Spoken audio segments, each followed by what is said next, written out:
Então, muito bem, abra sua Bíblia em Romanos, capítulo 15. Nós vamos fazer uma recapitulação do que os irmãos já estudaram, da dispensação da inocência até a dispensação da promessa ou patriarcal. Primeiro texto que eu quero dar para vocês é Romanos, capítulo 15, versículo 4. Todos encontraram? Nos diz assim a palavra do Senhor, Romanos 15, verso 4. Pois tudo quanto outrora foi escrito, para o nosso ensino foi escrito. Tudo que outrora foi escrito, para o nosso ensino foi escrito, a fim de que, pela paciência e pela consolação das Escrituras, tenhamos esperança. Lembrando que está lá em Jó 42, 2, os planos de Deus jamais serão frustrados. Vamos agora para a carta aos Efésios, capítulo 1, versos 9 e 10. Carta aos Efésios, capítulo 1, versículo 9 e o versículo 10. Se você não encontrou, preste atenção. Desvendando-nos o mistério da sua vontade, segundo o seu beneplácito, que propusera em Cristo, de fazer convergir nele, na dispensação da plenitude dos tempos, todas as coisas, tanto as do céu como as da terra. Dispensação da plenitude dos tempos. Nós somos a geração mais privilegiada, sabia? De todas as gerações, nós somos a mais privilegiada. Estamos vivendo a plenitude das dispensações. Um período de tempo em que Deus leva a humanidade à prova no tocante à sua fé e obediência. Então Deus tem em o seu plano divino, através dos séculos, elaborado um plano de salvação para a humanidade, deixando todos indesculpáveis. Período da inocência, Jardim do Éden, após a queda dos nossos pais, o período da consciência, que vai até o dilúvio. Após o dilúvio, começa um novo período de tempo, o governo humano, que termina com a confusão de línguas na Torre de Babel, e depois passa a um outro período de tempo, chamado patriarcal, ou tempo da promessa, a partir dos primeiros patriarcas, Abraão, Isaque e Jacó, de onde nosso Deus tira o pai da fé de Ur dos Caldeus, na antiga Mesopotâmia, e passa a fazer uma aliança com Abraão, e desse homem surge a nação de Israel, que nos deu a Bíblia e o Senhor Jesus, que morreu por nós na cruz do Gólgota. A grande bênção para o mundo, ela vem dos judeus. E as duas maiores é a bênção dos oráculos de Deus, a palavra do Senhor e o Senhor Jesus. A palavra escrita e a palavra encarnada, o Senhor Jesus Cristo. O Alfredo falou algo aqui que a Bíblia é cristocêntrica. Em todo esse plano divino através dos séculos, por meio das dispensações, nós podemos ver Cristo Jesus. Se nós não conseguirmos ver Cristo Jesus em cada uma dessas dispensações, nós vamos ter muito pouco proveito. Nós vamos ficar só na teologia e na história. Agora você começa já a ver aqui a respeito do primeiro Adão, que trouxe a morte e a condenação, e nós temos a figura de Cristo Jesus, que é o último Adão, que trouxe a vida e a salvação. Enquanto Adão traz para o mundo o pecado, e com o pecado a morte, o Senhor Jesus Cristo, Ele nos traz o perdão e a vida eterna. Lá em Romanos, capítulo 5, fala-nos que Adão era a figura daquele que havia de vir. 1 Coríntios 15, 45, vai nos informar que o Senhor Jesus é o segundo, ou em algumas versões, o último Adão. Não é? Enquanto Adão, ele desobedece, o Senhor Jesus é obediente até a morte e morte de cruz. Agora, o que eu acho interessante nas dispensações é que cada uma delas termina com juízo, e todo juízo é precedido por um aviso. Deus não manda nada sem antes avisar, ou dar uma chance, uma oportunidade, para que haja arrependimento, para que haja confissão de pecados, para que haja salvação, porque o propósito principal de Deus é que o homem, em todas as épocas, conheça Cristo. E o que eu acho lindo do plano divino, é que ele nos faz recordar o passado, entender o presente e conhecer um futuro bem próximo de nós, nos fazendo ver pelos olhos da fé, de onde Cristo nos tirou, a semelhança de Abraão, de uma terra pagã, de um povo idólatra, alienado de Deus, totalmente corrompido, destinado ao fogo do inferno, mas pela misericórdia e graça, nós fomos atraídos ao coração de amor de Deus, que sempre dá ao homem uma segunda chance, para que ele se arrependa e reconheça a soberania, a santidade e a justiça de Deus, que ao culpado não terá por inocente, e que exige do homem o arrependimento. Como quando você lê o coração da Bíblia, João 3,16, que Deus amou o mundo de tal maneira que deu o seu Filho unigênito para que todo aquele que nele crê não pereça, mas tenha a vida eterna, nós entendemos ali que o Senhor Deus, Ele, na verdade, quer que todos se salvem, mas tem uma condicional, que quase não se prega nos púlpitos de muitas igrejas, é que o homem se arrependa, é que o homem confesse a Cristo com a sua boca, crendo com o seu coração. Há uma condicional no texto, é para todo aquele que crê. Não é para incrédulo, não é para pagão, não é para gente debochada, não é para gente atrevida, não é para gente cética, crítica, é para aquele que crê.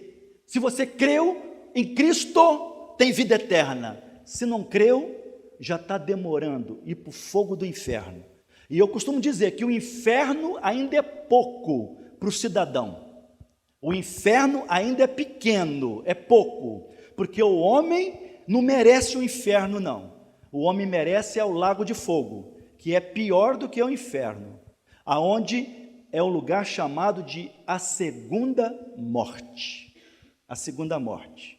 Porque na primeira morte, se ele morreu em Cristo, ou ainda que tenha morrido sem Cristo, vai haver ressurreição. Os que morreram em Cristo, ressurreição para a vida. Os que morreram sem Cristo, ressurreição para a condenação. Mas agora aqueles que morreram sem Cristo e ressuscitaram para a condenação, eles irão comparecer ao juízo do trono branco e vão saber que o fim é só o começo e que o inferno não é o pior dos piores, porque ele vai ser lançado dentro do lago de fogo, aonde a própria morte e o inferno serão lançados. E ali, diz a Bíblia, que o seu fogo não apaga, seu bicho não morre. Nunca mais encontrará um passaporte de retorno, nunca mais verá a luz da alva. Hoje é o dia aceitável, hoje é o tempo da salvação. Esse mapa bíblico, ele abre um leque para doutrinas bíblicas, para profecias e para evangelismo. Eu me converti com esse mapa quando ouvi o Sr. José Bochap pregando na Buarque de Nazaré.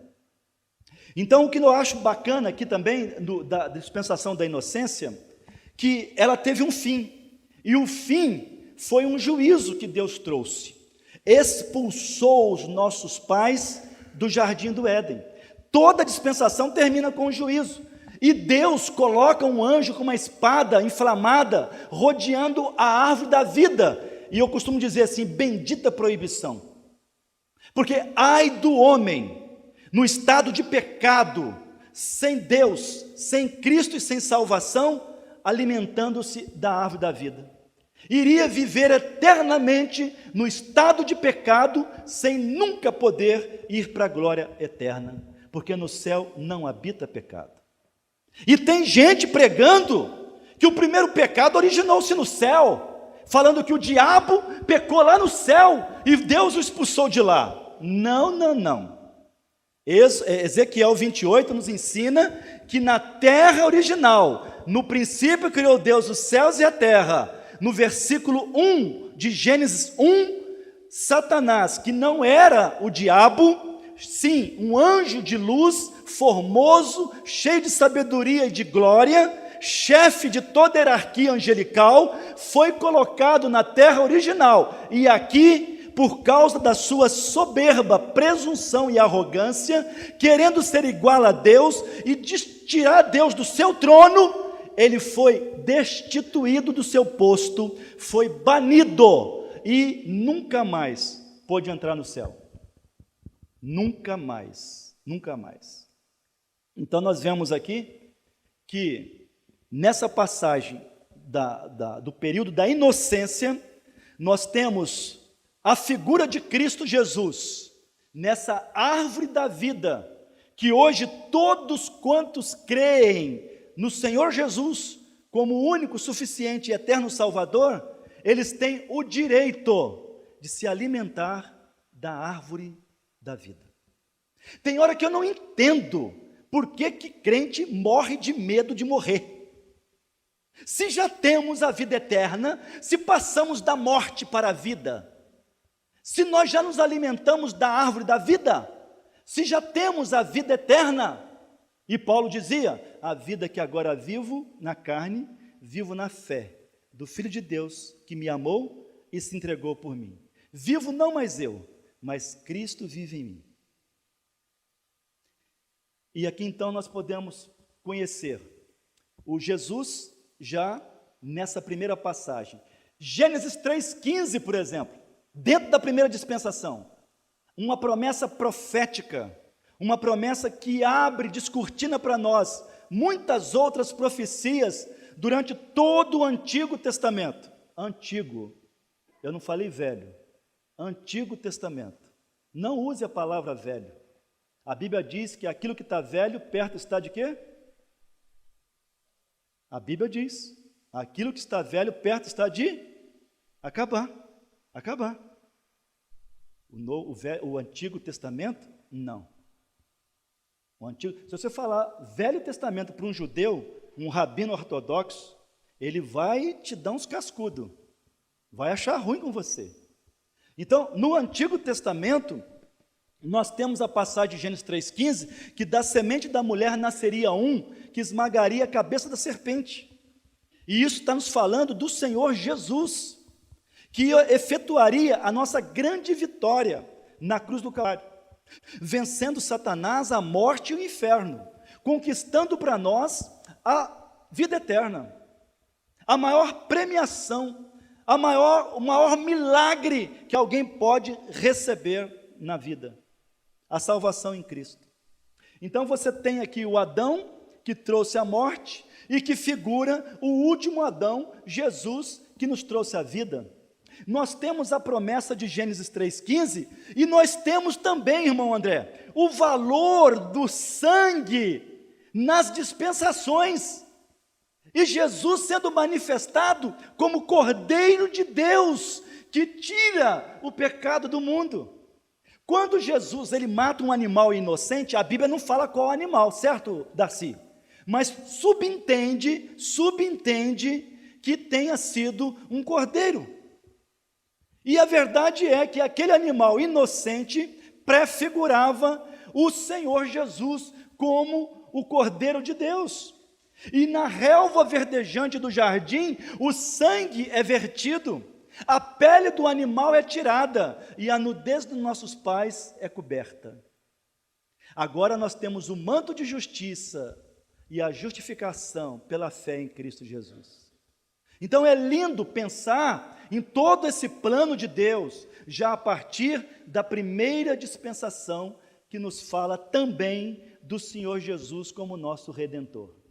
Aquele que esmagou a cabeça da serpente, aquele que é o último Adão que trouxe perdão e salvação, aquele que é a árvore da vida para nos alimentar plenamente, e nós vemos que essa dispensação termina com juízo, e eu tenho que lembrar uma coisa para vocês: todo pecado confessado, arrependido, é perdoado, mas a marca do pecado fica. As consequências do pecado temos que arcar com elas. Adão e Eva pecaram, se arrependeram, confessaram, mas as marcas eles tiveram que levar. Você lembra, por exemplo, da Raabe a meretriz?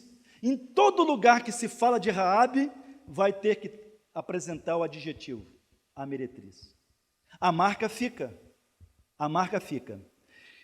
Eu tenho uma cicatriz aqui que eu adquiri com 5 anos de idade. Eu já estou com quase 60 anos, 59. Até hoje a marca está aqui. Mas não dói, não sangra mais. Mas é uma marca que me lembra a desobediência. Quando eu fui num casamento numa zona rural, numa roça, e a minha irmã estava tomando conta de mim, e eu desobedeci a minha irmã. E eu dei um arrancão no braço dela e fui correr para brincar de pique, sentei o rosto no arame, porque um cachorro veio atrás de mim, e eu não vi que ele estava amarrado. Então, até hoje eu lembro disso, com 5 anos de idade. A marca fica. Agora, na segunda dispensação, nós temos a consciência. E tem muita gente que pensa que o período da inocência significa que os nossos primeiros pais, eles eram homens da caverna. Ah, gente, nós temos que desmistificar isso. Não tem homem da caverna. Os homens antigos, inclusive, eram mais inteligentes do que nós. Hoje, os superdotados, alguns deles, conseguem ainda ter 3, 4% da sua inteligência que Deus deu ao homem. Agora, você imagina Adão sem o pecado. Você imagina o nível de inteligência desse homem. Foi esse homem, Adão, que colocou o nome em tudo que existe na nossa fauna e na flora. Foi esse homem que colocou o nome a todos os bichos que existia no jardim, a tudo que rastejava, tudo que era terrestre, tudo que era da água e era do ar. Ele coloca nome em tudo. Adão era altamente inteligente. A inocência diz respeito que eles eram inocentes quanto à grandeza do bem e quanto à grandeza do mal, porque eles não conheciam nem o bem, nem o mal, não conheciam o certo, nem o errado. Por quê? Eram inocentes. Agora, uma criança, por exemplo, quando ela sai da fase da inocência para a consciência, ela passa a ser responsável pelos seus atos, e aí Deus vai cobrar dela. E isso varia de criança para criança. Você não sabe com que idade o seu filho vai sair da fase da inocência para a consciência. Pode ser com 8, pode ser com 11 anos, pode ser com 9 anos. Varia de pessoa para pessoa, dependendo do caráter que é formado nela pelos seus pais e do grau de convívio, de aprendizado que ela tem na esfera da família dela. Aí nós ficamos pensando aqui então que na inocência, eles eram inocentes, quanto à grandeza do bem e do mal. Mas quando chega no período da consciência, depois que eles saem do jardim do Éden, são expulsos, e esse período vai até o tempo do dilúvio, aqui agora eles passam a ser conscientes de um mal que por eles mesmos não poderiam evitar, e de um bem que por eles mesmos não poderiam alcançar. E em todas as dispensações, nós vamos ver a graça de Deus. O homem sempre foi e sempre será salvo por favor imerecido, não pelos méritos do homem. O homem não tem nenhuma virtude, nenhuma qualidade, nenhuma capacidade de alcançar por si mesmo o perdão dos pecados. A salvação da sua alma é dom de Deus, gratuito. É pela misericórdia de Deus. E todos os rituais, todos os sacrifícios que eram efetuados, derramamento de sangue, em todas as dispensações, prefiguravam ou apontavam, melhor dizendo, para o Senhor Jesus. Nós temos esse animalzinho que foi morto aqui, que cobriu a nudez dos nossos pais, já apontava para Cristo. Depois você vai ver no sacrifício de Abel, que Deus aceitou o sacrifício de Abel, também já apontava para o Senhor Jesus. Noé, quando sai da arca, ele levanta um altar, sacrifica um animal, já apontava para o Senhor Jesus. Depois na patriarcal, na Páscoa, principalmente no Egito, Êxodo 12, e depois também no tabernáculo, foi mais na frente, né? Então, nesse período aqui também, nós vemos Abraão sacrificando Isaque, figura do Senhor Jesus. Inclusive aqui no Abraão, nós temos uma dupla figura, né? Que eu acho lindo. Só para adiantar, já que eu falei sobre isso, quando você vê Abraão sacrificando Isaque, Isaque figurava o Senhor Jesus. Mas de que maneira? Na submissão. E quando você vê o cordeiro substituindo Isaque, o que você vê no cordeiro como figura de Jesus? A substituição. Submissão em Isaque, substituição em o cordeiro que Deus proveu para Abraão e também para mim e para você. Em todas as dispensações, você vai ver Cristo Jesus. Na consciência, André, que lição que você tirou, o que você aprendeu, o que você conseguiu captar para você nessa dispensação?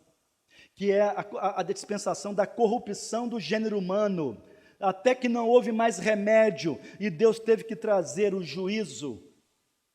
O segundo juízo, sabia, né? Ali o dilúvio é o segundo juízo, o segundo fim do mundo.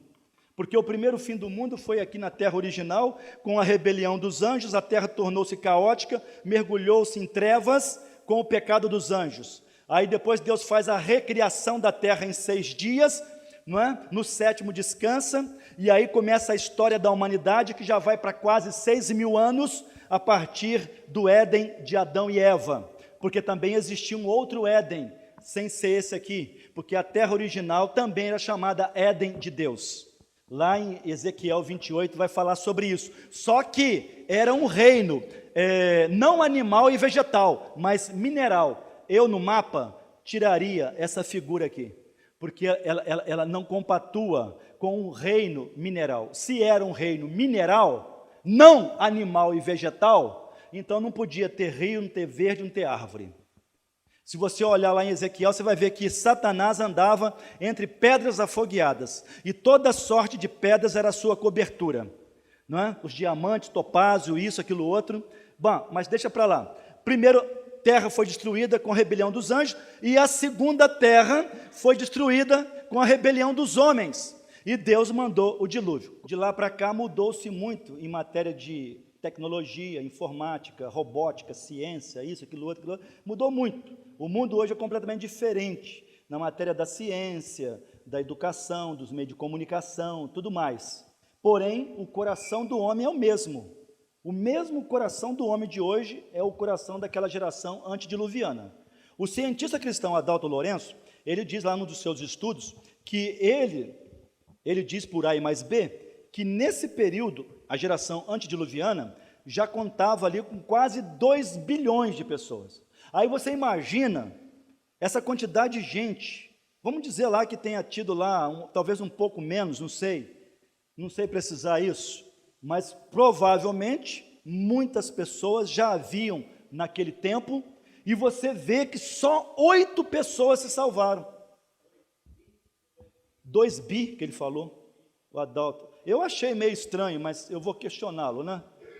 Mas vamos dizer lá que tenha tido 2 milhões, aí você fica pensando, pode ser que ele tenha equivocado, mas aí você vê 8 pessoas, o número 8, na numerologia, é novo começo, tanto que Noé, ao sair da arca, sai para um novo começo, e uma nova terra é apontada para o homem, cuja terra nós estamos vivendo nela hoje.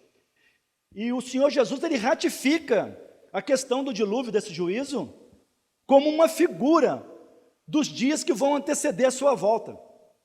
O Senhor Jesus, ele fala em Lucas 17, versículo 26 ao 30, muito interessante, assim como foi os dias de Noé, assim como foi os dias de Ló em Sodoma e Gomorra.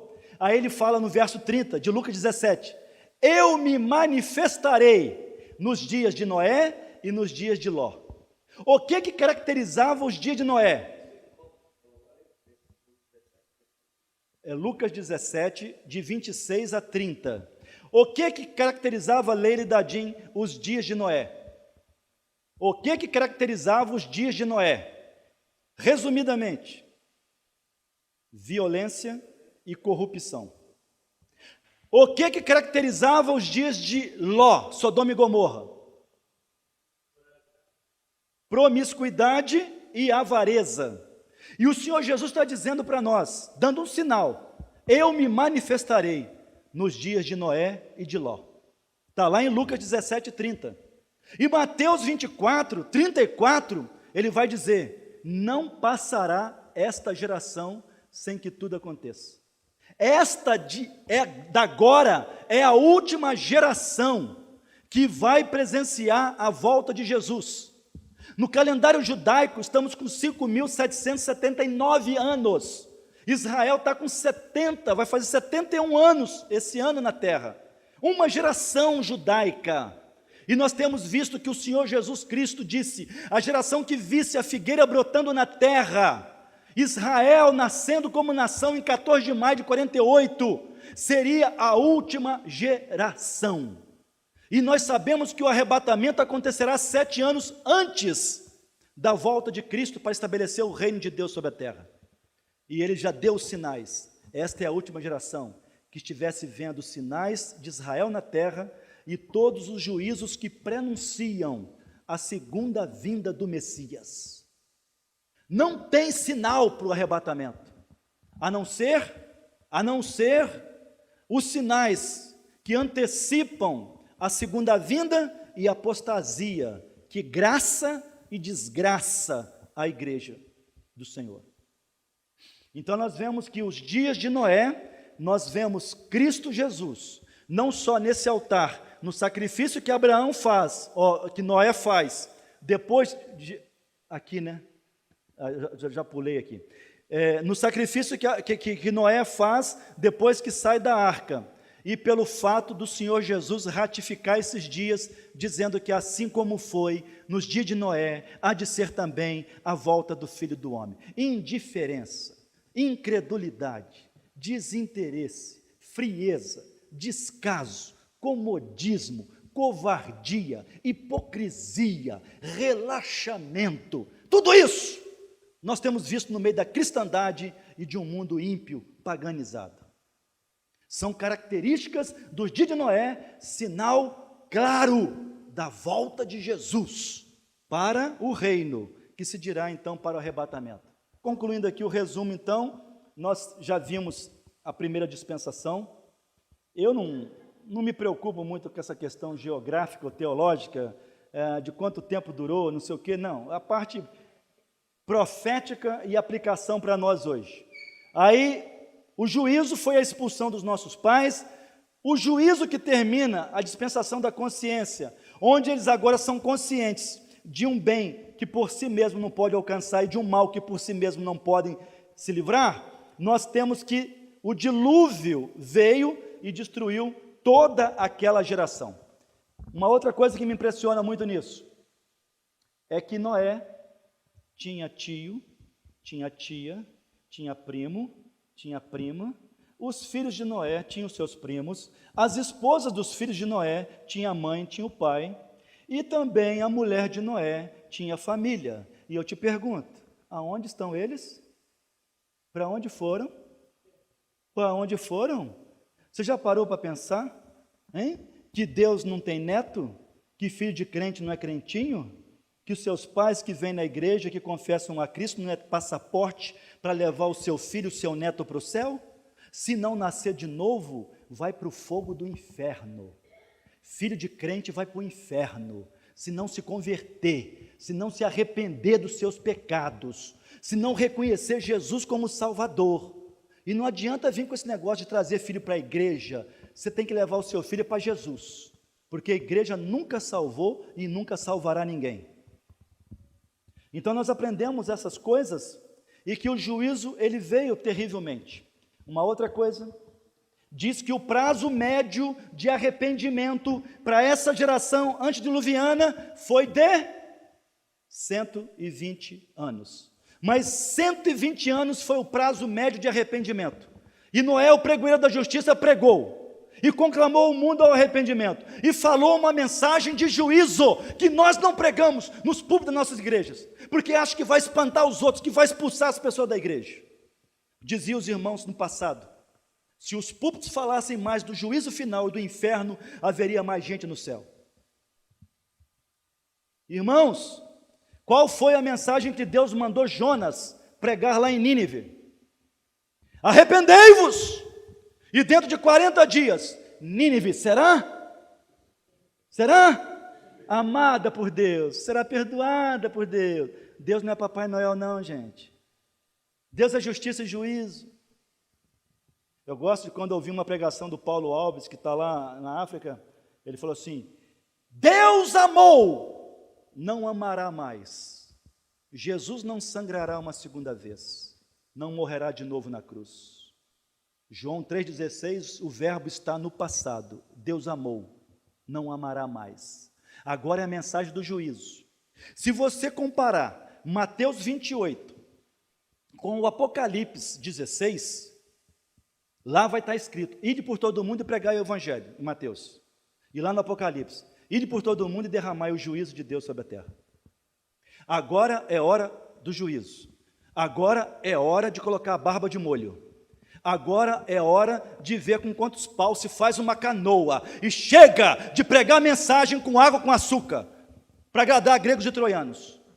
Prega um evangelho autêntico, genuíno, que mostra a santidade e a justiça de Deus.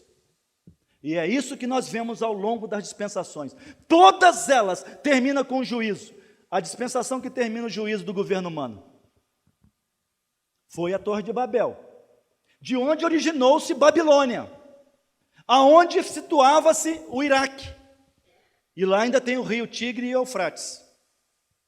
E aqui então nós vemos a globalização que já nasceu nos tempos antigos. A globalização, a democracia capitalista, ela está embutida na Torre de Babel, que quer construir uma ponte até o céu, mas não para ter comunhão com Deus, mas para destronar e matar a Deus. Simplesmente isso. O mesmo intento de Satanás, que foi no passado, continua sendo hoje também. Então aí nós vemos no andar da carruagem, que quando chegamos na terceira dispensação, governo humano, o homem nunca esteve tão ávido por poder e glória. Israel começou a desgraça e o fracasso de Israel em 1 Samuel capítulo 8, quando tiveram a infelicidade de pedir um rei como tinha as demais nações. Foram pedir um rei, queremos um rei como tem as nações. Deixaram o próprio Deus, que lhes governava, que lhe provinha os proventos e também a vitória nas guerras. Foram escolher um pobre mortal, que não podia resolver os seus próprios problemas, Saul. Numa das guerras de Israel com os filisteus, lá aparece na colina o gigante Golias de Gate. Durante 40 dias, de manhã e de tarde, o número 40 é provação, Golias desafiava as companhias de Israel, não sou eu Golias de Gate? Dai-me um homem para que peleje comigo. Olha, mas vocês não pediram um homem? Vocês não queriam um homem? Cadê ele? Cadê? Depois Deus tem que falar lá em Oséias: dei-te um rei na minha ira, e tu tirei no meu furor, porque não era um homem segundo o coração de Deus. E aí a gente vê na lição dessa dispensação, resumidamente, que o governo humano que Deus almeja para trazer a teocracia sobre a terra, destronando a democracia, será o Yeshua HaMashiach, El Shaddai, Jesus de Nazaré, o Todo-Poderoso, Rei dos Reis, Senhor dos Senhores. Jesus virá e reinará, conforme as últimas palavras daquele que é suave em Salmos de Israel. Haverá um rei que domine sobre as nações e domine no temor de Deus, Jesus. Uma das orações que eu mais tenho feito ultimamente é aquela chamada oração do Pai Nosso. Pai nosso que estás no céu, venha o teu reino, seja feita a tua vontade. Você quer ver justiça na terra? Você quer ter paz na terra? Você quer ver realmente a prosperidade, a universalidade do conhecimento de Deus na terra e do poder de Deus reinando? Então almeje o reino de Deus sobre a terra. Porque Jesus virá, estabelecerá o trono de Deus e reinará supremo, destronando o anticristo e mandando a trindade satânica para o lago de fogo, aonde eles amargarão a eternidade no fogo do inferno. Aqui também, então, nós podemos ver o Senhor Jesus na figura desse animal que foi oferecido no altar que Noé fez logo ao sair da arca. E essa torre de Babel tem tudo a ver com o andar das profecias em Daniel, como também em Isaías, Ezequiel, culminando com o capítulo 19 do Apocalipse, que fala-nos do Senhor Jesus Cristo, que virá e trará o reino de Deus durante 1000 anos sobre a terra. Aí nós chegamos então na quarta dispensação, a patriarcal, ou a dispensação da promessa, a partir de Abraão até o período da lei com Moisés, aonde Deus entrega as tábuas no Monte Sinai. Interessante que dessa linha que está aqui no nosso mapa branca, no outro mapa antigo era vermelho, né? Que mostrava para nós de onde surgiu a nação de Israel, desde Ur dos Caldeus, passou pelo Egito, ali ficou escravo 430 anos, atravessaram o Mar Vermelho, foram ao Monte Sinai, receberam as tábuas da lei, rodearam o deserto 40 anos, até que toda aquela geração de 20 anos para cima morreram, só restaram os de 20 anos para baixo, e eles herdaram a terra prometida, mas quando chegam na terra prometida, eles se corrompem, e aí então as 10 tribos, Israel, é levada para o cativeiro da Síria, e de lá se perderam, nunca mais voltaram, só vão se reunir novamente no milênio de Cristo. As outras 2 tribos, Judá e Benjamim, são levadas para o cativeiro de Babilônia, e permanecem por um período de 70 anos no cativeiro, passando pelo Império Babilônico, Império Medo-Persa, Império Grego, até chegar ao Império Romano, onde nasceu o Senhor Jesus Cristo e trouxe a revelação da graça do amor de Deus para nós. Então nós vemos na dispensação patriarcal a mortandade dos primogênitos, a instituição da Páscoa. E é bom lembrar que a igreja não tem nada a ver e nada para celebrar Páscoa judaica. Páscoa judaica. Nós temos a ver com o Cordeiro de Deus que foi sacrificado por nós, que instituiu a ceia do Senhor, lembrando-nos do seu corpo pelo pão e do seu sangue pelo vinho. Então nós vemos aqui que o Senhor Jesus Cristo, ele é tipificado em Êxodo 12, na Páscoa do Egito, aonde o cordeiro tinha que ser sacrificado por cada família, o seu sangue espargido nos umbrais e nas vergas das portas, e à meia-noite o anjo destruidor passaria pela terra do Egito, e vendo sangue, passaria por cima, e não atingiria aquela casa com a marca do sangue. Porém, toda a casa, tanto de israelitas como de egípcios, que não tivesse a marca do sangue, o anjo destruidor passaria e mataria o seu primogênito. À meia-noite, ouvirá um grito: aí vem o noivo. O Senhor Jesus está prestes a derramar o seu juízo. E ai daquela casa, daquela família, daquele filho, daquela filha, que ainda não tem, nas vergas da porta do seu coração, a marca do sangue do Cordeiro de Deus. Em todas elas, se você for estudar, você vai ver o valor do sangue e Cristo como Cordeiro de Deus sendo tipificado ou representado em cada uma das dispensações. Eu costumo dizer o seguinte: nós não precisamos ser apresentadores, como apresentadores de televisão nos púlpitos de nossa igreja. Eu não preciso ser eloquente teólogo como o Hernandes Dias Lopes. Eu não preciso ser intrépido como um Silas Malafaia. Eu não preciso ser descontraído e agradável como um Cláudio Duarte. Porque se a obra de Cristo na cruz do Calvário não te influenciar, nada mais valerá para a sua conversão. Eu não tenho que agradar, eu não tenho que satisfazer ninguém. Eu tenho que pregar o que Deus mandou pregar. Então, seja autêntico, seja você mesmo, e com fidelidade, cumpra a ordem que Deus te deu. Fala para mim, Alfredo, o que você vê mais então aí nessas dispensações, a que mais te chamou a atenção? Na inocência, consciência, governo humano ou patriarcal? O que te impressionou mais, o que te marcou mais? Então, o juízo do governo humano foi a confusão das línguas, né? Quando Deus desce para ver a torre e confunde as línguas, né?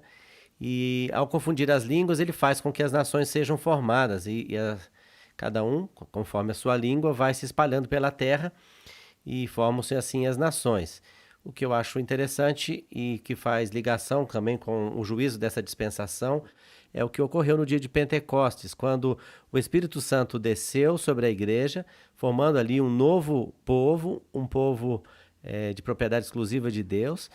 E naquele dia, os discípulos falaram em outros idiomas, um poder que foi dado pelo Espírito Santo para eles se comunicarem com aquelas pessoas que estavam ali na festa do Pentecostes, pessoas de diversas nações, pelo menos 14 nações, e naquele dia o dom do Espírito Santo dado aos apóstolos fez com que aquele juízo do governo humano fosse revertido e todas as nações pudessem receber agora o evangelho chegar a pelo menos naquele início 14 nações. Essa é uma lição que eu aprendo e acho de fato muito importante nessa dispensação.